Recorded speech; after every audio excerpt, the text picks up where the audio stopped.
Hey everyone, welcome back to my channel. My name is Nala, and in today's video I'm gonna go over some book mail that I just recently received and some movies that I just binge watched that I want to talk about, and I'm also going to include a story time. The story is hilarious. It involves my father. I have to talk about it. The first couple things in the book mail that I received is from my dad. I received from my dad one of my favorite stories of all time, If We Were Villains by M.L. Rio. This is the illustrated special edition. Look how gorgeous it is. I'm gonna show you all the things. I mean, okay, so I always say look for buried treasure. Look at this buried treasure. This is the front. I have the end pages here.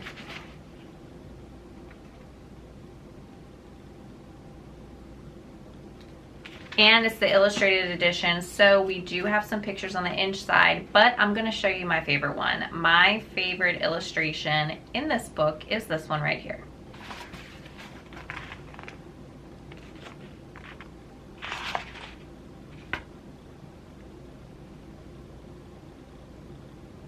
So, I mean, this, such an amazing picture. I love the illustrations. Let me show you one more. There's one more that I love as well. This one right here is just so well done. So well done. If you have not read this, this is a dark academia. So in this, we are following a group of students who they're in their senior year at a prestigious Shakespeare Academy. It's a academy, you know, school for the arts, and they specifically are a group of actors that are specifically Shakespearean actors. That is what they're studying. They're studying Shakespeare. In this, I mean, it's dark academia, so something takes place within their group, and we are actually following the storyline of our main character. He's actually in prison for 10 years. He gets out of prison, and we're going from past to present. So we're mostly in the past. He's like telling the detective who put him in prison in the first place the real story, the truth about what had actually happened. We're going back to the very beginning of like their senior year and the whole group, and you're like going through each individual character and kind of their part in the group. Something happens, I'm not going to say what because I don't want to spoil anything, but something happens with one of the characters within the group, and then you start to kind of witness their demise, like the downfall, the mental and emotional downfall of our characters. And it's very Shakespearean in that way too. Like it all comes full circle. It's like the practice of method acting, and a lot of them start to lose touch on reality because they're so caught up in Shakespeare and acting out their parts that they don't even know who they are anymore, like who they really are as opposed to the characters that they're playing, and their real life starts to turn out as a Shakespearean tragedy, which is why it comes full circle and it all makes complete sense. So well done. This is a 5-star for me. Obviously, this is why I want it on my shelves. I wanted the special edition. Even if you don't like Shakespeare, if you're not a huge Shakespeare fan, because I wasn't, I'm not a huge Shakespeare fan, okay? And like you'll still enjoy this. You will still enjoy this. I will say there's like 1 or 2 chapters where they're just acting out in a play.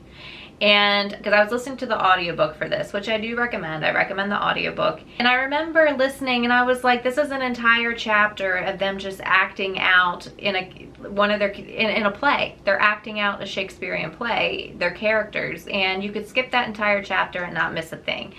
But I was like, yeah, I didn't study Shakespeare, and I'm going to tell you right now, I wasn't missing out on anything. I didn't miss out on much. So the whole point of why, you know, some of the chapters are nothing but like a Shakespearean play, them acting it out, is so you can see and hear and visualize how good they are at what they're doing, to also like get the feel of the method acting. A lot of them start speaking to each other as if they are still acting, and they're speaking quotes to each other. So it's relevant, but like I said, if you're in that chapter and you make it like a couple pages in, or like, you know, and you're like, I'm not gonna go through a whole chapter of a Shakespearean play, you can skip it and still not miss anything.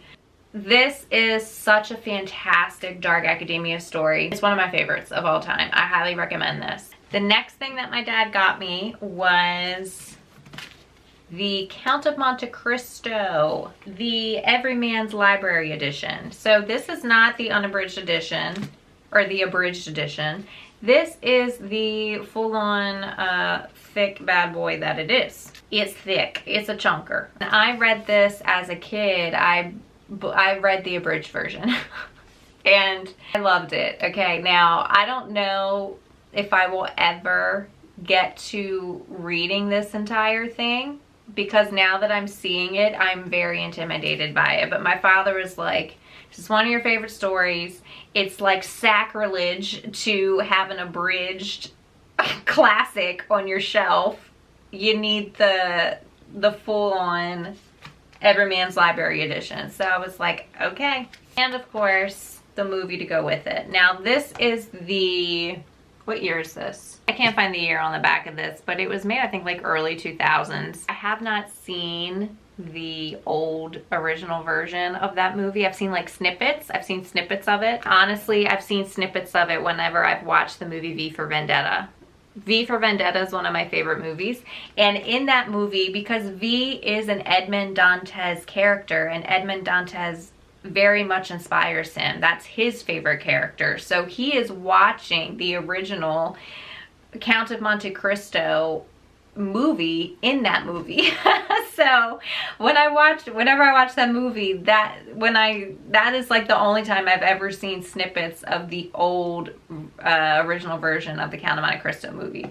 So I can't attest to how good that one is. All I know is that this one right here with Jim Caviezel, the newest and latest version, is fantastic. And it's completely different from the book. The endings are different, and I still love them both, which is odd. Usually you either love the movie and hate the book, or love the book and hate the movie. But in this case, I love them both, and they're both different, and I love them both still. So, Count of Monte Cristo, movie and original. And the last thing my dad got me was the complete tales of Winnie the Pooh, the Barnes and Noble edition. Look at this. And the spine, you can like see the spine. Pooh with the balloon. And then here's the back.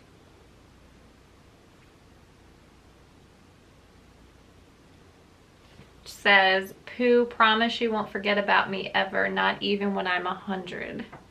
Pooh Bear and Piglet. And then of course, Pooh Bear and Christopher Robin on the front. I love this. It's gorgeous. Oh my gosh. And then you have the gold sprayed edges. And the map. Look at this map.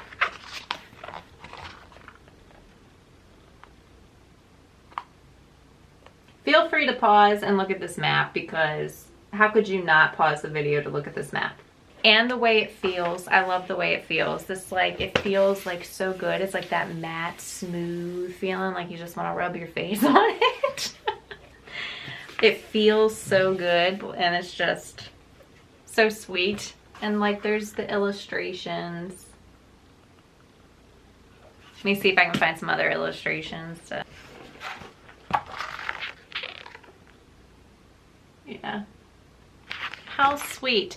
So Winnie the Pooh is so nostalgic for me, and I got teary-eyed when I saw it, because oddly enough, because he wrapped it for me, and when I opened it and I saw Winnie the Pooh happened to be on my mind that same week, and then he got me this at the end of the week, randomly, and it's just, so I started tearing up. And Winnie the Pooh is just nostalgic for me. It's that comfort, because I need comfort. I needed nostalgic comfort, and just having this in my hands brings me comfort. It's just like, he's one of the sweetest characters of all time, and just very pure and precious. I love the 100 Acre Woods. I mean, just looking at this is so just, it's fantastic. It's like that childhood, comfortable, nostalgic adventure.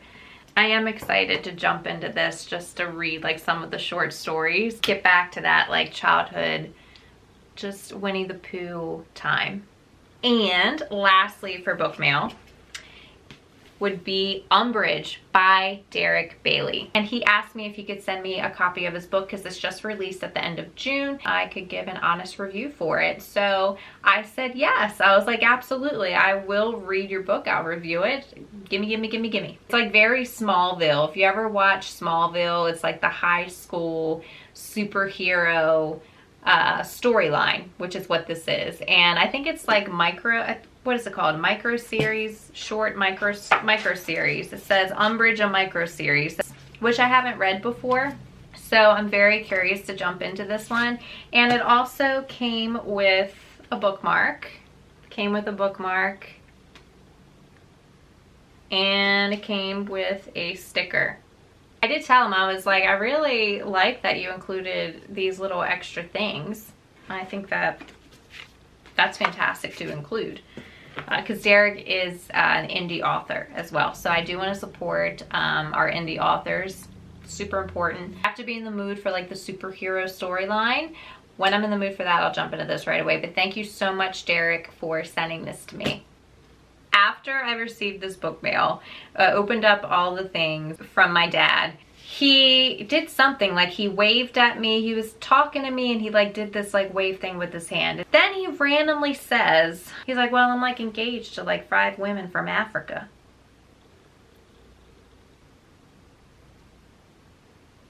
What? He goes, yeah, I never told you that? No. No, you didn't. No.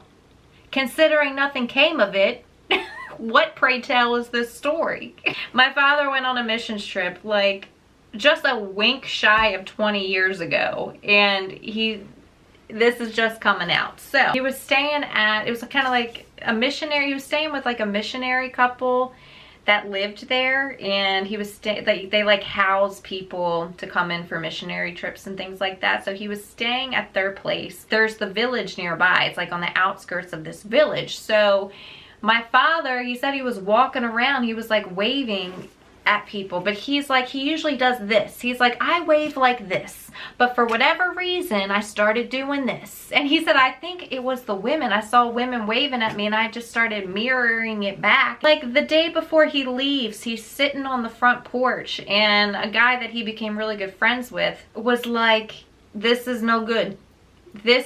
He told him like, don't do, you've been doing this and you're engaged to, you're like engaged to all these women. He's like, what? He's like, my dad starts laughing because he's like, nah. The guy's like, yeah. Dad's like, nah. Yeah. And make plan. What? It's like when an African man says your name and says serious, make plan. This is serious now. This isn't a joke. He's like, this is not a joke. This is like real business. We then had to create, you know, like an exit strategy. An exit strategy? He's like, yeah, we had to rearrange how I left. We had to go a different route. I had to go at a different time. He had people like going out in the village talking about, like trying to spread the word what time I was leaving, and it wasn't the right time, so I could like sneak away from the women, because like, it's like, he's like, first off, there's a guy, when I got there, there's a guy walking the premises with a spear. And he's just walking, he's like, he's stationed out there at night with a spear. There's bars on the windows. And, you know, he said, he's like, I woke up one night and I heard a sound of like a big cat outside the window. It sounded like a lion or a panther. It's like a big cat. And now I know why that guy's out there with a spear, just walking around like with body paint. That's like in my head, I'm like, oh my God. I'm thinking of Africa. I'm thinking of a spear. It's like it's reminding me of Ace Ventura. Like that movie came back to my mind.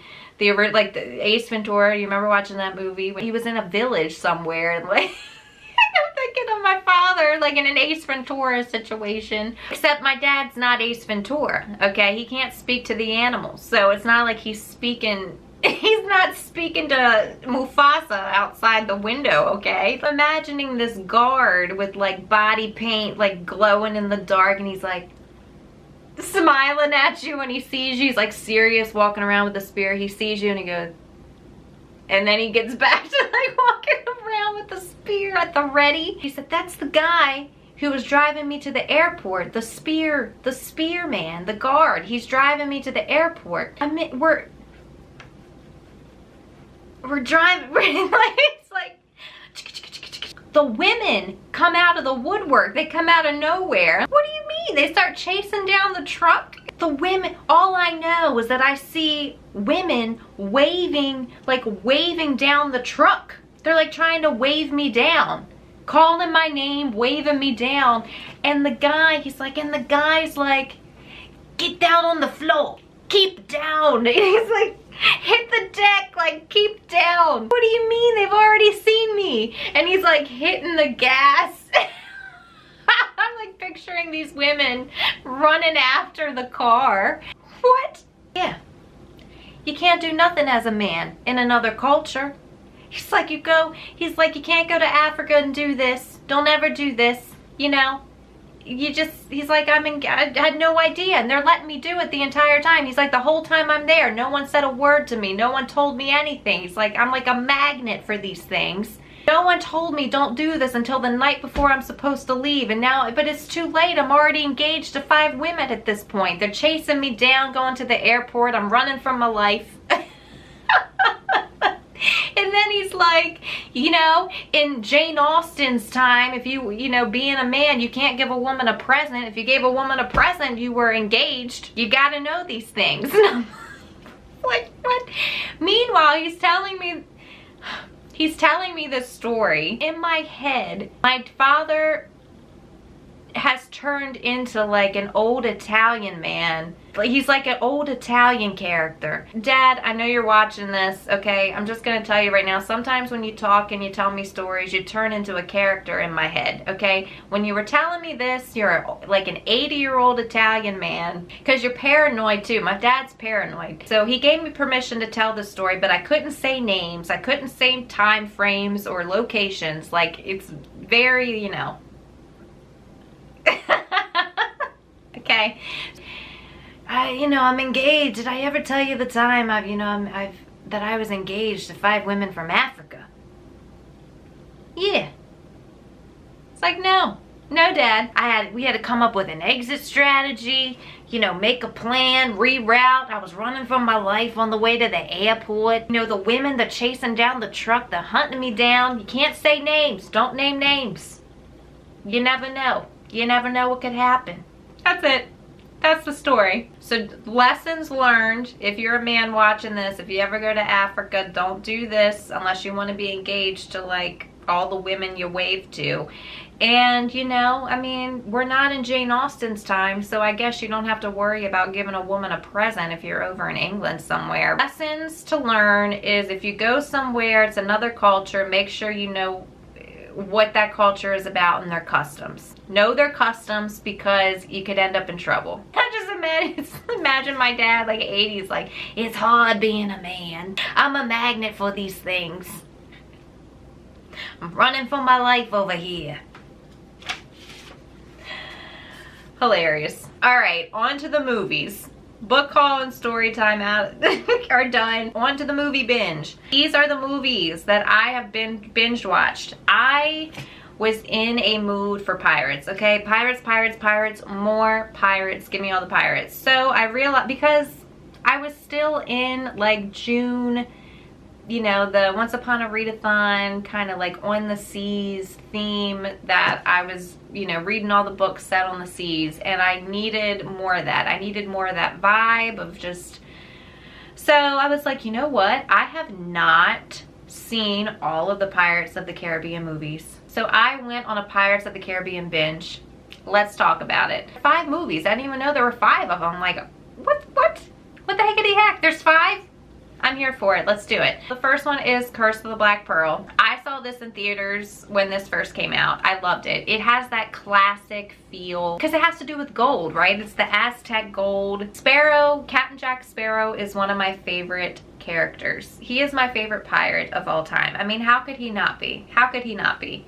He is so out of it, and it's real. Like, he's really out of it, but he also it's not like a mask. It's not a show. Like, in your first, you're like, is it a show? Is he faking it? No. Like, he is out of it naturally, but he is with it 100%. And he's like, he is so cunning up here. He is that Sherlock Holmes, but in a pirate form. And not like even solving mysteries, but he has that kind of mind where he can think 5 steps ahead. At the same time, he has to wing it. So he's like in a situation, he's like making it up on the fly, and he is planning 5 steps out at the same time. He's fantastic. We all love Captain Jack Sparrow, and of course Captain Barbossa. We get introduced to him in this, and Barbossa is the reason for the name of my channel.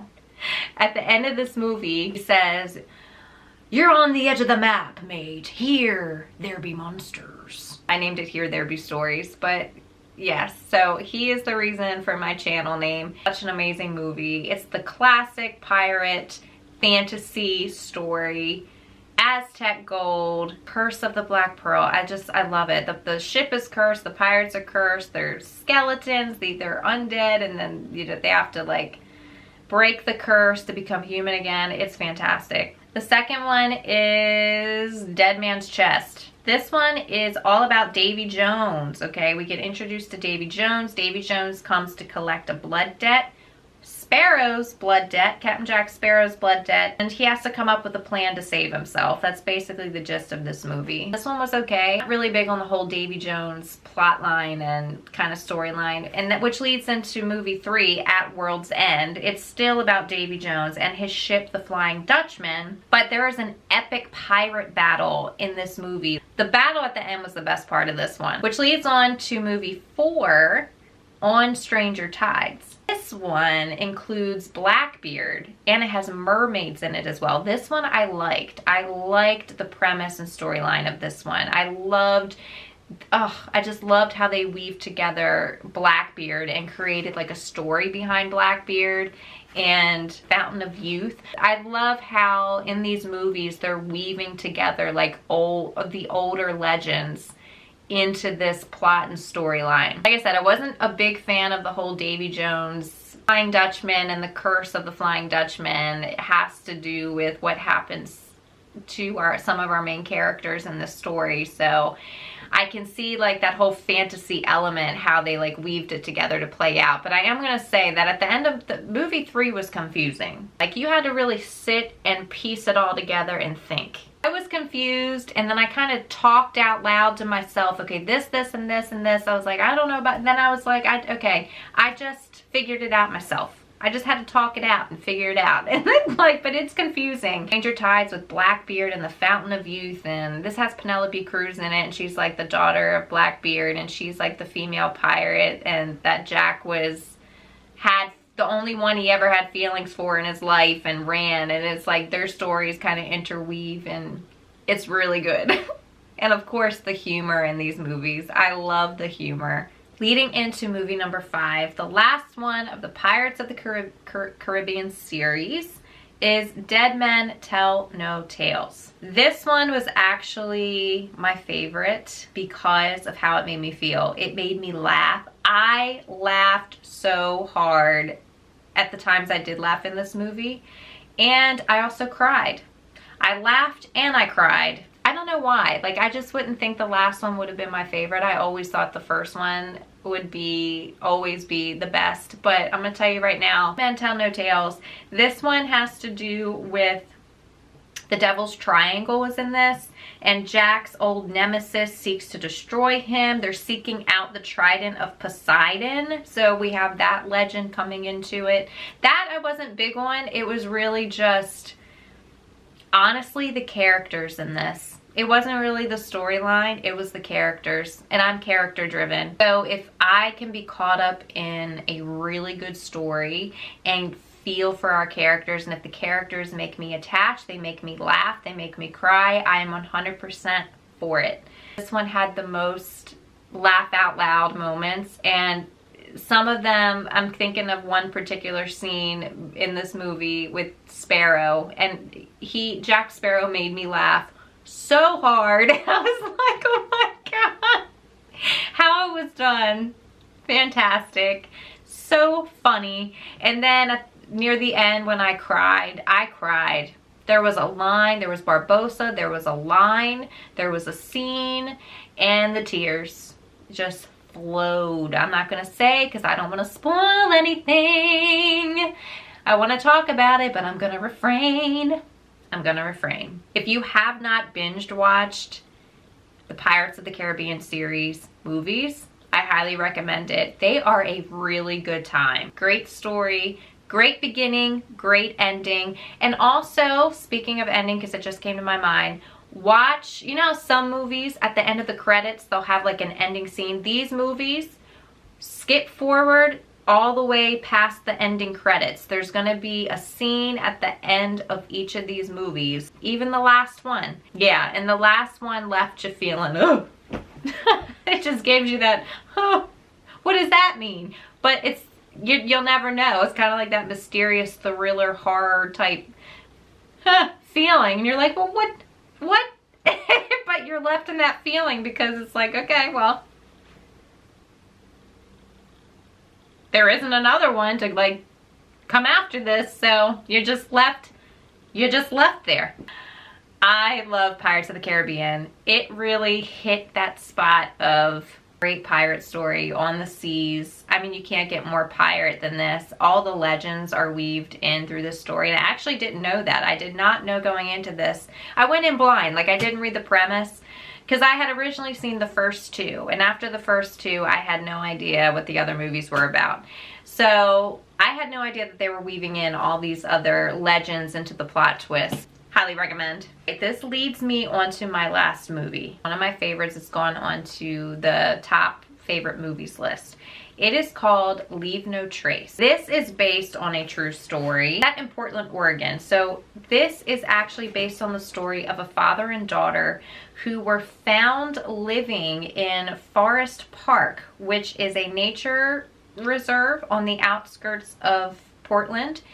And they were living there undetected for 4 years. They were taken in by social services. My friend Teresa is from Oregon, in the surrounding area of Portland. And I asked her, I'm like, do you know about this story? She was like, yeah. And it wasn't a big deal either. Like, it was only mentioned in an article in like the Portland newspaper of a father and daughter found living discreetly, like for 4 years in the nature reserve in Forest Park. But that we didn't have any information on them. Like, there was no, we don't even know if the names that they gave were their real names. Okay, but there was no like, this is their life before, this is what happened, this is their life before they came to live in this park. So social services took them in. This is the true story. Social services took them in. They were set up on a farm, you know, to kind of, for housing and to do the jobs on this farm. And then they left, they ran away from the farm and disappeared without a trace. And no one had ever seen them again. They have never been seen since. The woman who produced this movie, she kind of created a storyline for it to like make it make sense, you know, like, okay, it makes sense for someone to live undetected like that for so long. Okay, you know, it's like a military background with like a high functioning mental illness, like, okay, PTSD, he was a vet. He does the storyline of, okay, well, let me create a story of what if this is what happened after they left, to kind of give a perspective. Daughter is a teenager, she's 13, and imagine her feelings, her emotions, her growth, her need to, you know, like want to live this way, but also intrigued by living another way, and wanting to, you know, because her father's PTSD is not hers. Like, she doesn't have his same mental illness, so she has to see him, and their roles are reversing. Like, imagine, okay, imagine. So that's kind of what this movie is about, is just kind of like imagining their story. And it was very well done. And the reason I loved this movie so much is because it portrays emotion of these characters without using a lot of words. Obviously, when it starts off, they're in nature, they're in the forest, and you're hearing the sounds, you're seeing the color green, and you're like, you see them interact, but their interactions are like very minimal verbiage. It is all body language. It's like in the little sounds that they make towards each other and the things that they do with each other. Then like going from the park and that serenity and also harshness, because they got to battle the elements. So it's like going from like the serenity to the harshness, but then also into the city. Like you go from the quiet of this environment to the freaking noise and like oppression, like the oppressive noise, and you can feel it. It really captures the story. It's such a good story. I love someone who can really tell a great story, and she did. I think she did a great job. Now, when I first went into this movie, I did not know all the details about the true story. So when I first watched this movie, I was frustrated. I was frustrated by how it ended, because I am someone who needs answers and clarification. I need things wrapped up, and this, you don't, it just leaves you with nothing but questions. That is when I went back and looked at the true story, and we have no information. And it has a very similar storyline to one of my favorite books, which is These Silent Woods by Kimmy Cunningham Grant. I think this should be a movie. These Silent Woods should be a movie. It is fantastic. Again, I'm not going to talk about it too much here because it was in my July wrap up. If you want to see my thoughts, I will link my July wrap up video down below. Very similar storyline, but Leave No Trace, this movie was actually based off another book called My Abandonment by Peter Rock. I do not recommend this book. It is an author who tried to create his own storyline from the true events on the little bit of information that we have. And I did not like his writing. I thought his writing was just emotionless. It felt like it was like, our character is not a sociopath, so why are you making it sound like our teenager is a sociopath? She's not.